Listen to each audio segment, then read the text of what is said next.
जो SIR का मामला है, वोट एडिटिंग का मामला है और वोट डिलीटिंग का मामला है। हम तो पिछले 10-12 साल से सारी पॉलिटिकल पार्टियों को बता रहे हैं कि ऐसा हो रहा है घपला, आप ध्यान रखो, नहीं तो सब पॉलिटिकल पार्टी खत्म हो जाएगी। एक उम्मीद है, आज लोकतंत्र वेंटिलेटर पर है। हमारा लोकतंत्र, यदि ममता बनर्जी जीत जाती है, TMC जीत जाती है, तो उम्मीद पर आ जाएगा कि लोकतंत्र जीवित होने की संभावना रहेगी। नहीं तो समझो लोकतंत्र खत्म। मेरा ये 5.5 मिनट का वीडियो देख लो आप, तो आपको पता चल जाएगा कि ईवीएम वीवीपैट में यदि मैनिपुलेशन हुआ तो ममता बनर्जी और TMC चाहे कितना भी चौकी पहरा ईवीएम जहां रख के वहां चौकी पहरा करेंगे तो भी कुछ फर्क नहीं पड़ेगा। ये सब प्रोग्राम की मायाजाल होती है।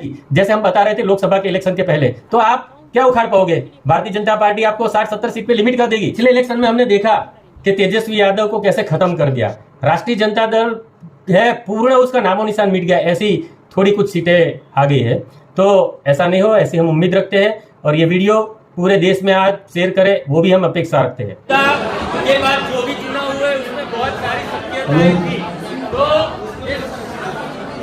ये सॉफ्टवेयर हम लोगों ने डेवलप किया है। हम लोग गुजरात में बहुत सालों से आंदोलन कर रहे हैं ईवीएम हटाने के लिए, और बाबरिया साहब ने सब कुछ बता दिया। लेकिन आप लोगों को ये आवाज पूरे देश में ले जानी पड़ेगी। ईवीएम में कैसे मैनिपुलेशन हो सकता है। जून 2017 को हमें पता चला कि गुजरात में जब इलेक्शन थे उसके पहले गुजरात में बीजेपी के MLA को या किसी को घुसने नहीं दिया जाता था। धारा 144 लगाई थी, फिर भी भारतीय जनता पार्टी जीतने में सफल हुई। और तब हमें शंका हुई कि कुछ तो गड़बड़ है। जून 2017 को हमें पता चला कि ईवीएम के बाजू में जो वीवीपैट लगाया गया उसका ट्रांसपेरेंट ग्लास था, वो ग्लास बदला गया और काले रंग का शीशा जो यहाँ है मिरर, वो शीशा लगाया गया। क्यों? काले कांच गाड़ी में भी नहीं लगाने देते। तो हम डायरेक्टली आपको डेमोन्स्ट्रेशन बता रहे हैं कि कैसे मैनिपुलेशन हो सकता है। गुजरात से हम सर कफन बांध के गांधी सरदार के गुजरात से आए, लेकिन हमारा सबका फर्ज बनता है कि ये ताबूत को, ये ईवीएम वीवीपैट को निकालना पड़ेगा। अब हम यहाँ 3 सिंबल चुने और सभी ने अपील किया, मैं भी अपील करता हूँ कि राहुल गांधी जी भारत जोड़ो यात्रा, न्याय यात्रा करें, लेकिन साथ में ये मुद्दा मिले, नहीं तो जनता, पूरे देश के कांग्रेस की कार्यकर और सभी पार्टियों के कार्यकर मायूस हो जाएंगे। हम पहले हाथी का सिंबल दबाते हैं, देख लेना भाई। इसमें 7 सेकंड का टाइम रहता है, ट्रिगर होता है।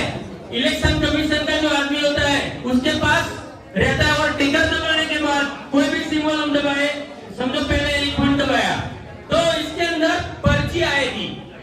पर्ची आने के बाद लाइट होगा। मैं आपको खुला बता रहा हूँ, ये पर्ची आई, देखो ये एलिफेंट की, ये आपके नजर के सामने पर्ची आ रही है, और लाइट होती है तब ये पर्ची दिखती है। मतदाता ये बंद रहता है, चुनाव पंच का मशीन, लेकिन हमने खुला करके बताया, देखो ये लाइट होने के बाद ही सिर्फ आपको देखती है। ये काला जादू, काला कांच, लाइट और टाइमर का सब खेल है। फिर से दूसरा वोटर है, ट्रिगर दबाया। अब देखना हम किसको वोट देते हैं। एक बंदा लिखे वोट, एक हाथी को दिया, दूसरा हम देते हैं पंजे को। ये पंजे का बटन है, ये पंजे का बटन है, हमने दबाया पंजा। गुजरात में बहुत लोगों ने पंजा दबाया था, फिर भी अब 17 पे आ गई, और शायद 26 में से 26 तीसरी बार भी आ सकती है। बाबरिया साहब आपके ऊपर है सब। ये पंजे का सिंबल आया, आप देख लो, ये पंजे का सिंबल आया।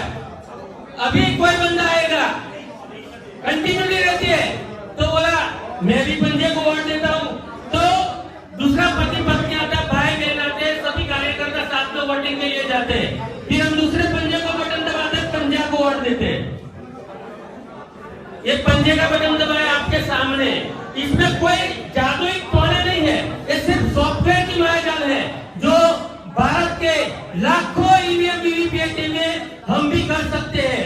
तो क्या मालूम किसी ने नहीं किया हो। ये पंजे का बटन दबाया, दूसरा आप लोगों ने लाइट होने के बाद आपको दिखेगा कि पंजे का सिंबल आएगा, और वो सिंबल देख के जो वोटर है वो चला जाएगा। देखो आ गया कमल। अभी फिर से मैं एक वोट और देता हूं। कौन सा है देखा ना आपने? कौन सा है देखा ना? फिर से हम हाथी को वोट देते हैं। उसमें क्या होता है, लाइट चालू होने पर जो सिंबल दिया वो लिखा जाता है।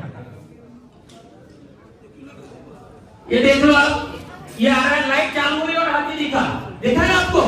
पंजाबी लाइट चालू होने के बाद दिखाता है, फिर से हम हाथी को वोट देते हो।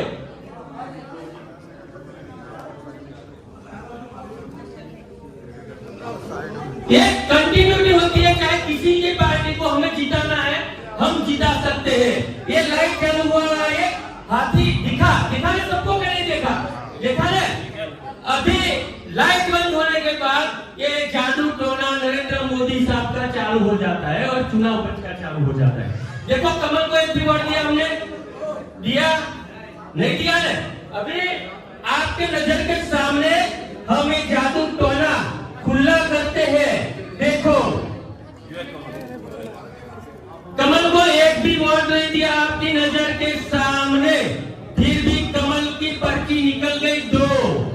मध्य प्रदेश, छत्तीसगढ़, पूरा हिंदुस्तान सो रहा है, हम जगाने की कोशिश कर रहे हैं, बहुत कम समय है।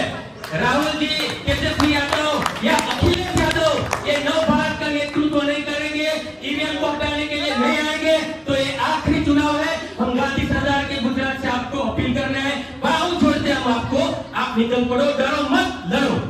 अतुल पटेल का जय सरदार। लेकिन एक रिक्वेस्ट करता हूं मैं आज आपको, हमारा YouTube चैनल डिमोनेटाइज कर दिया सरकार के इशारे पे, क्योंकि लोकतंत्र के लिए हम लड़ रहे थे और हमने YouTube में ईवीएम के खिलाफ जो हम मूवमेंट कर रहे थे उसकी वीडियो रखी थी। YouTube को भी पता चलना चाहिए कि ऐसे जो फाइटर लड़ रहे देश के लिए, लोकतंत्र के लिए, तो उसको ये चैनल लाखों लोग सब्सक्राइब करेंगे। दोस्तों, यदि आपने हमारा चैनल सब्सक्राइब नहीं किया है तो ये चैनल सत्याग्रह अतुल पटेल सब्सक्राइब कीजिए और YouTube को जवाब दीजिए। सरदार